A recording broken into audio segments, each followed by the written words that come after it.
Hey guys, what's up? It's Biscuit Boo Horror Reviews. I'm back with another collection update video. Um, uh, yeah, it's it's actually there's something on the other side of the room I gotta grab real quick. I'll be back.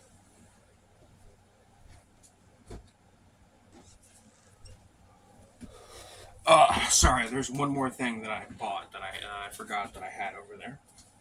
Um, I've got some Blu-rays. I've got some DVDs. I have a PC game. I've got some VHS tapes. I've got a poster. I've got multiple vinyls. I have some cassettes. Um, so let's just get into the shit. Um, I guess I'll start off with the Blu-rays because that's what I always start with. I'll start with the one DVD I got. I bought the Unearthed Films release of Prometheus: The Fallen Angel. Didn't know that this was just the extended director's cut. Don't get me wrong, the extended director's cut is like what you want when it comes to a gore film, but this one was it's like a director's cut in the George Lucas sense, where they went in and added new introductions and some different title cards and stuff in it, and it just doesn't look as good as a result. I didn't enjoy it as much, but this is still a really good gore film. Like if you like German gore films, if you like low budget, shot on 8mm, shot on 16, shot on video splatter, this is like a good one. Um, it's still outshined majorly by The Burning Moon and Black Past, though. I recently upgraded my Blu-ray player to a region-free Blu-ray player, so I'm going to be buying some foreign releases of stuff that's just either A, that's the only release there is, or B, it's cheaper than the US release. Um, and I will do a little bit of research at least to try to do research and make sure that I get the version of the film that is like the best version. But at the same time, when it comes to certain movies, I'm not as pressed about it.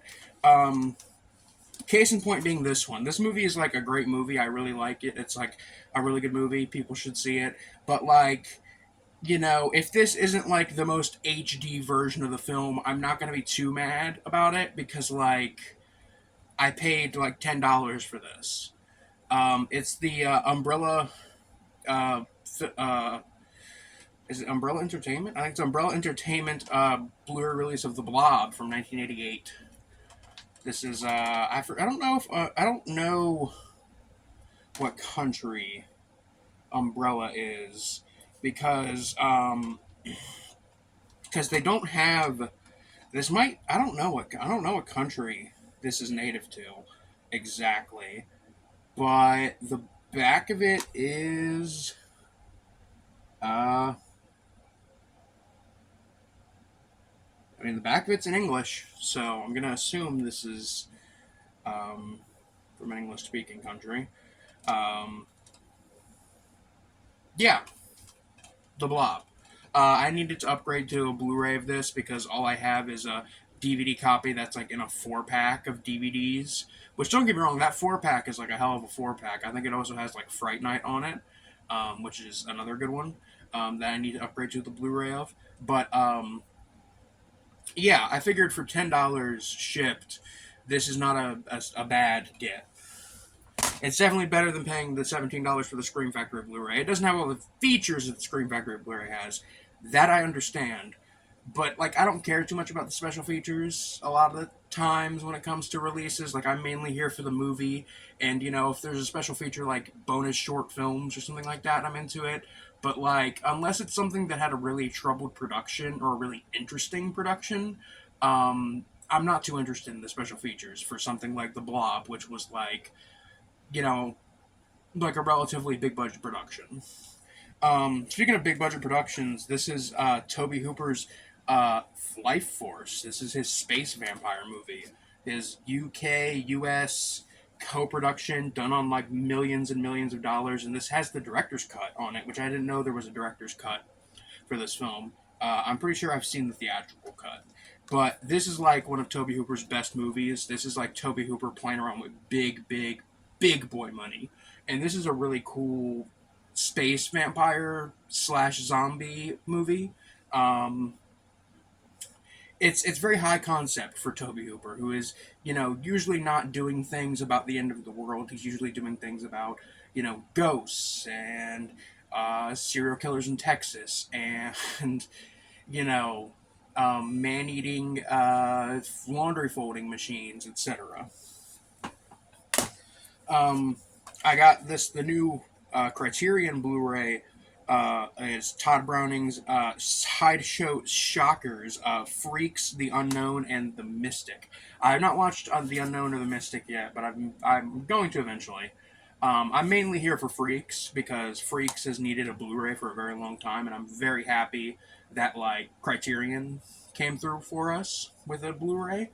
Um, this is a really good Blu-ray release. I had a fish that they could have found some of the lost footage, but I don't. I think that stuff is like definitely gone at this point, which is unfortunate because this film is 91 years old this year, and it still packs a punch. Like I said, I bought a region-free Blu-ray player, and the big reason, I'm not even joking, like one of the big reasons I did is because I know that this movie is not gonna be getting a new release here in the U.S. At least not for a little bit, and I feel safe buying this because the rights to this movie, at least in the U.S., are really fucked. It's Martin, the what is this? The second site. I think this is the second Sight Films release of Martin from the UK. Region B locked, so you need a region free player to play it. But this is like the definitive release of Martin. I mean, definitely, it looks great in HD. Restored in 4K, I'm pretty sure, because it was released in a 4K as well. Um, yeah, I like this movie a lot. This is actually one of Romero's best movies, and I think that it's kind of underrated and underappreciated. That's it for the Blu-rays. I guess I'll get into the VHS tapes now. For the VHS tapes, I went thrifting and I bought a bunch of dumb shit. So I'm not gonna talk too much about these, just because I don't have much to say. I got these for like dirt cheap, like $1 a piece. Video visits Washington D.C. This is like a 50-minute like documentary about what there is to do in Washington D.C. This is like from a library. It looked like something that shouldn't be. I mean, it literally says discard, like right here. It says discard audio slash visual. Um, so this has me believing that this is something that just wasn't really supposed to like be in the public's hands. It gives me that vibe. Not that this is like, like top secret government documents or anything, but like I'm sure that this was never intended to be sold to anybody. So that's why I kind of bought it. Haven't watched it. I got Alfred Hitchcock's Rope on VHS. Rope is my favorite Hitchcock movie. Really, really like this one. It's a classic. It's a classic. Uh, I don't. What can I say about fucking Rope? It looks like it's done all in one take, which is really cool. Although it's very obvious where the cuts are. And uh, I really like this movie. I think it's great. I want to get the Blu-ray, but the Blu-ray is like kind of expensive at the moment. I just looked at it on Amazon, and it's like $30 on Amazon at least. I need to look around a bit more, but I figured a VHS would do me well for the time being if I want to watch it in the meantime. I've got this Video Treasures release of a recording of the Nutcracker, um, strictly because I saw the Nutcracker when I was in like the second grade, just like everybody else did, seemingly. And I liked it from what I remember thinking like this is really cool, this is really interesting, this is a beautiful performance, and everybody I know that like has also seen the Nutcracker is like this is the most boring shit I've ever seen. I don't know.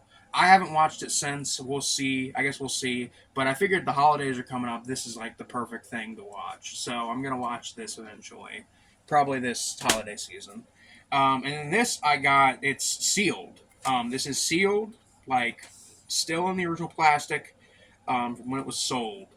Uh, it's Eyes Wide Shut from Kubrick, and it's. I'm not gonna open this.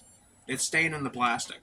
Like I have a number of VHS tapes that are still sealed. I've got like the Nymphoid Barbarian and Dinosaur Hell sealed from Troma. I've also got Sugar Cookies from Troma sealed, which is like a lesbian crime thriller that they released. I'm trying to see here. My copies of Evil Dead and Evil Dead 2 on VHS are sealed, and my copy of Splatter Farm on VHS is sealed. So I've got a number of sealed VHS tapes, and I like to keep them sealed. I don't like to crack them open. I did have a sealed copy of Rocky Horror, but I popped that sucker open because I was like, I don't really care. Um, yeah, I went shut.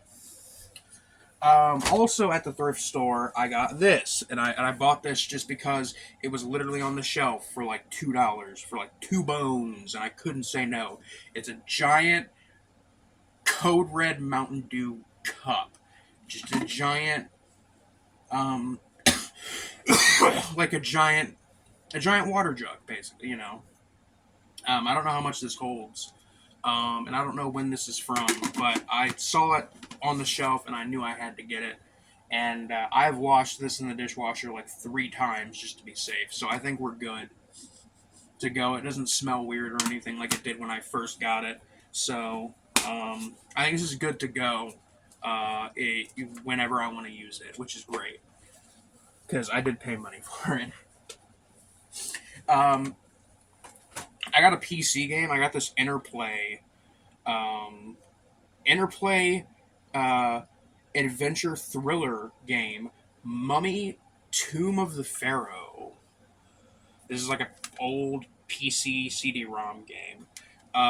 It's in here. It's in good condition. The case is like kind of cracked and shit, but like the disc is like pretty mint.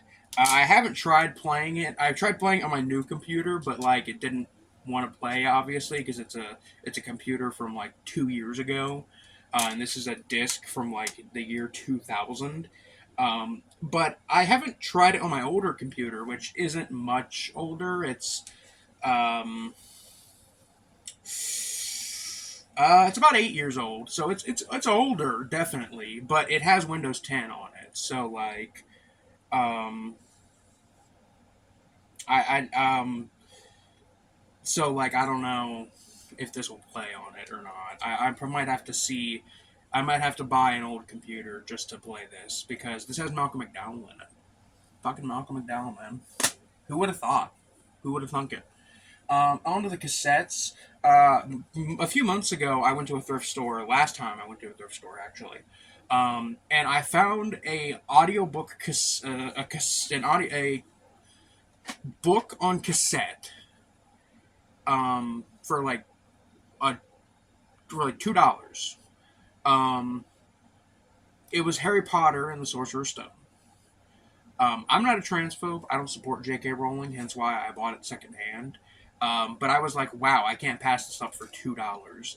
Um, and it's the complete book on cassette. All the cassettes are there, and I've tested at least the first couple cassettes, and they play. So it seems to be a win. Randomly, I ran into another Harry Potter book on fucking cassette, and it was fate. I couldn't say no for $1.99, $2 again. It's Prisoner of Azkaban on cassette, and it's in even better condition than the Sorcerer's Stone. Um, and all the cassettes are there. It's all there, and it's in pretty mint condition too. This was $35 when it first came out, and I got it for $2 at the thrift store. And will I listen to it? Maybe. I've been considering listening to the first one just because I have it, and I did buy a cassette player, so I could listen to cassettes. I'm going to start collecting cassettes. Actually, another thing that I don't need that's going to take up space. I got two Dead Milkmen albums on cassette because their stuff on vinyl is really expensive and out of print, and I don't want to pay that much. So I figured if I want to own these physically, I've got to buy cassettes. I've got their second album, Eat Your Paisley, which is a very fun punk album. This is a pretty mint cassette too. It's like in good condition. It plays well, um, and it's not like the J card isn't faded or torn or anything, which is really nice. Um, yeah, this is a good album though. It's got some bangers on it. Tracks like Where the Tarantula Lives, um, Air Crash Museum, The Thing That Only Eats Hippies, Beach Party Vietnam. That's a good one. Beach Party Vietnam is a fucking banger. The Fez, which doesn't sound like much, but The Fez is a very funny track. Yeah, this is just it's the second Dead Milkman album, Eat Your Paisley, which I got for I think like 10 bones, which isn't bad because this is an original cassette from when it came out in '86. Um, and I got their album Beelzebubba from '88. This is an advanced promo cassette, which is why I bought it because it's a promo. Because I figured that would be kind of cooler than owning the regular version. And just like with Eat Your Paisley, it's a cassette. It plays to this day. It still works, believe it or not. The J card is in good condition. This is definitely not the. I don't think this is the original case that it was in, though. Maybe, maybe not. I don't know for sure. This could be a different case entirely, just because everything feels kind of loose in here. Um, but maybe that's just how cassettes are. Maybe I'm just stupid and don't have enough experience with cassettes. I'm probably just stupid. Um, I got this, and this is what prompted me to buy a cassette player because I found this for $2 at the thrift store. It is a John Edward 2 cassette set of Unleashing Your Psychic Potential. If I could become psychic, all right, if I could become fucking psychic, it would make life so much easier. So I figured for $2, it's worth a try. It probably won't work, admittedly, but I have to know what's on this cassette. I have to know if this is somebody trying to be serious about it, or if this is just a bunch of bullshit. Um, and I've got a bunch of vinyls. Prepare to see a bunch of vinyls. Um, I got a poster. This is a poster for the new Godzilla movie, Godzilla Minus One. I went to a screening, an advanced IMAX screening of it. Very good. If you want to know my thoughts on that, you can look on Letterboxd. Other than that, it's very good. This poster's kind of dumb because it says IMAX real big on it. But, it's got Godzilla on it. And it's got the date of the screening on it. So, I can't be too upset, I guess. It's cool. I'm going to get a frame for it. As for the vinyls, I've got a number of them. And I'm just going to go through them one by one. I got Mad Villainy. Finally, I own Mad Villainy. It only took, it only took a few years to finally get it. This is this is probably the best MF Doom album. This is MF Doom's collaboration with Madlib, under the moniker Mad Villain. Um, and this is a really great rap album, really great hip hop album, really great album in general. This is I honestly this is widely considered to be one of the greatest albums ever released. So I don't think I have to say much about Mad Villainy. And I think the same can be said for this one. It's another Doom album. It is Operation Doomsday. Of course, the original cover art. If you get any cover art other than the original, you're a poser. Um, yeah, just like with Mad Villainy, I don't think I can really say too much about this album. It's a really great album. It's a really great hip hop album. This is Doom's debut record, debut solo record at least. Um, and It says right here on the back too that I love, and I love this. Um, it says all the songs were written and produced by MF Doom. Everybody wrote their own rhymes and did their own cuts. Um, so that's funny. It says the illustration was done by Doom as well. I don't know. I've heard somebody else drew it though. I don't know if that's true or not. But I guess if it's on the back of the fucking record, it's true. Um, but yeah, Operation Doomsday, the debut solo record. I got some King Gizzard albums. Going in order of release, it is Ice, Death, Planets, Lungs, Mushrooms, and Lava. This is their jam band album, um, which is pretty good. The only track I don't like on this album is the first track, Mycelium, which blows. The mixing on it is fucking horrible. Thankfully, this is 2 LPs, and the side that Mycelium is on also has Ice 5 on it. And don't get me wrong, I like Ice 5, it's a good track, but it's like my second least favorite track on the album. So this album starts off like pretty weak in my opinion, and then only gets better. And again, Ice 5 is a good song. I like Ice 5, but like I don't ever put it on myself.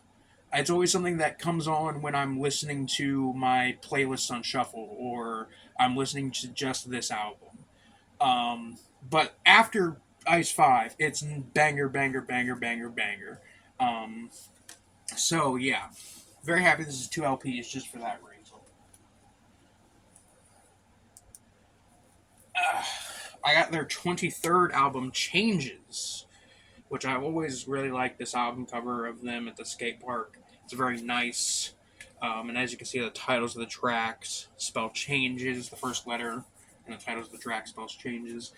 This is just a, regular ass black LP release of this album. I really like this album.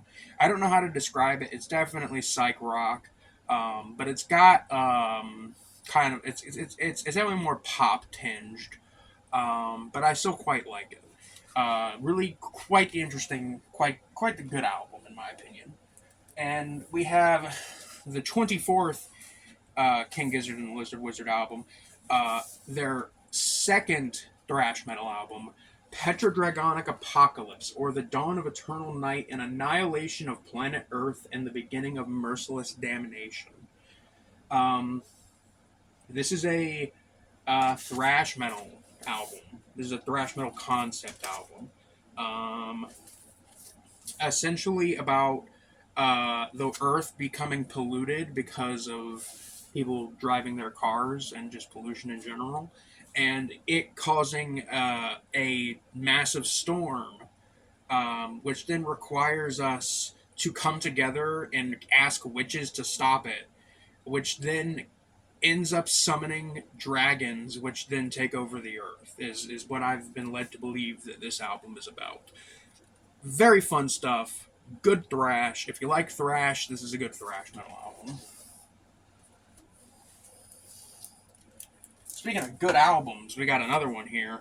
We got Rainbow Rising. This copy is like the sleeve is kind of fucked.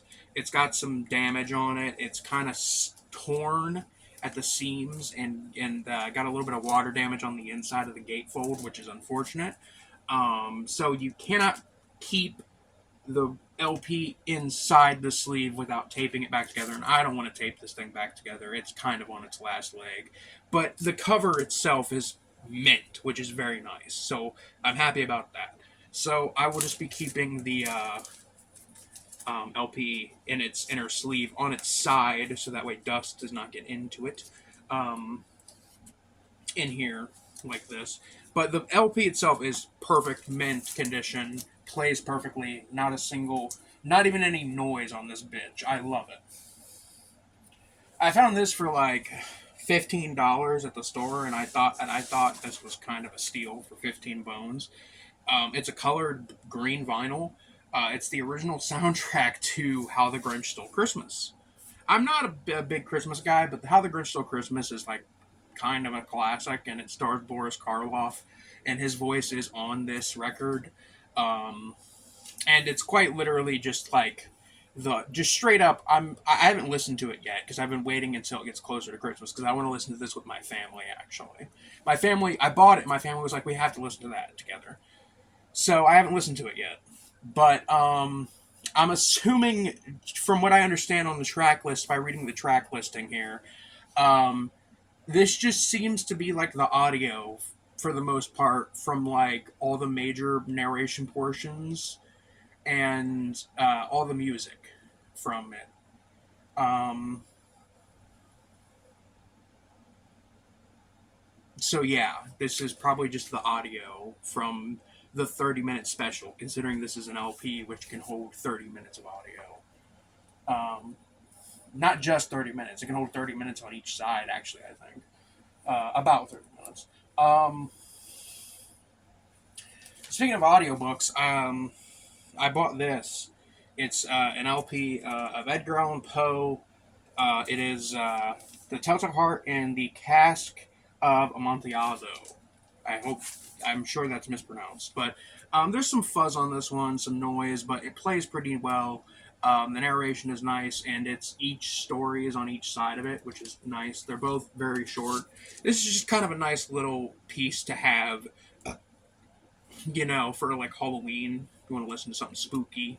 Here you go. Here's the Telltale Heart, which is the main one that I will probably be listening to on this. Not that the Cask is a bad story; it's just not as memorable as the Telltale Heart, in my opinion. Oh God, how long have we been doing this? 26 minutes. Jesus. We're on to the last album, and I don't even know if I could show the cover to this, but I'm going to anyway. So fuck it. It is the second Rudy Ray Moore album. This Pussy Belongs to Me, which I'm gonna hold this back here so that way, like, the nudity doesn't. I mean, the thing is, I don't even. I'm looking at this album and there's no actual like nudity on it. Like everybody on the album cover is naked, but I'm not seeing any nipple from anybody other than Rudy.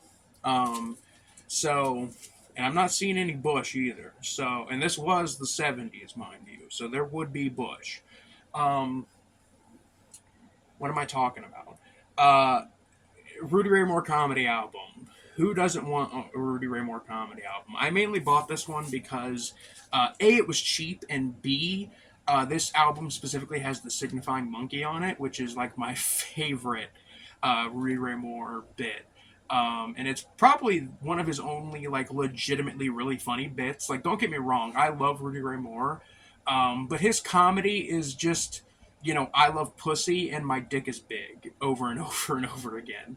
And while that is like can be funny at first, it can get a little repetitive. I don't think he ever got too repetitive for my tastes, but like, um, I don't listen to this album regularly. But the Signifying Monkey, I do listen to like whenever I want a good laugh. Uh, and is that it? I think that's it. Yeah, that's all she wrote, guys, for this update. Holy shit, I need to go take a nap. Um, yeah, that's it for now, guys. This is Biscuit Boo Horror Reviews signing off. Peace.